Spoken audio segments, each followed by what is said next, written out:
நான் சொல்லும்போது கரெக்டாக அப்படி ரைட் ஆடு மசில் அப்படி பண்ணுங்க பாப்பா. ஏய் சார் ப்ரோ சூப்பர். அப்படிதான் இருக்கணும். அவரை மாதிரி தான் பாடி பில்ட் பண்ணணும். அதே மாதிரி தான். என்ன வேண்டா வேணும் உங்களுக்கு? சார் ஒன்றும் இல்லை சார், நான் மார்க்கெட்டிங் மேனேஜர் சார். இவர் ஆட் ஷூட் பண்ணுறவர் சார். இவர்கிட்ட நான் கொலாப் பண்ணியிருக்கேன் சார். ஒரு மாடல் வேணும் சார் கொலாபரேஷனுக்கு. அந்த கொலாபரேஷனுக்கு நீங்கள் தான் சார் கரெக்டாக இருப்பீங்க.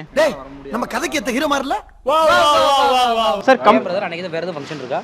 ஃபங்க்ஷனை தள்ளி வச்சுருவோம் நம்ம. இல்லை பரவாயில்ல ப்ரோ, உங்களுக்கு 1 கோடி பேமெண்ட் நான் சொல்லியிருந்தேன். 1 கோடி உங்களுக்கும், இன்னொரு கோடி இவருக்கு கொடுத்துறேன். 2 கோடி அப்படியே அறுத்து தள்ளிட்டாலும் டோட்டல் ஆயிடுச்சு. 2 கோடியில் 2 பேசிட்டு இருக்கு அப்படி. ஓகே கரெக்ட் தான் சார். ஓகே சார், உங்களுக்கு 1 கோடி போதும்னா? என்னடா வேணும் உங்களுக்கு? 1 கோடின்றீங்க 2 கோடின்றீங்க சார். சின்ன ஆட் ஷூட் தான் சார். என்ன சார் சொல்கிறேன்? குதிரை பக்கத்தில் இன்னும் ஒரு அம்மனமால கோமணத்தோட ஒரு போஸ்ட் கொடுக்கணும் சார். கம்பெனி பேர் காஜிரா. கம்பெனி பேர் காஜிரா. Bro nice to meet you. இருங்க, நைட்டு ஃபுல்லாக நீங்கள் தான் ஒளிபரப்பாவீங்க ப்ரோ. கேடிவி, சன் டிவி எல்லாத்துலையும். இவங்க மத்தியில இந்த ஊர்ல எப்படி வண்டியை ஓட்ட போறோம் தெரியலையே.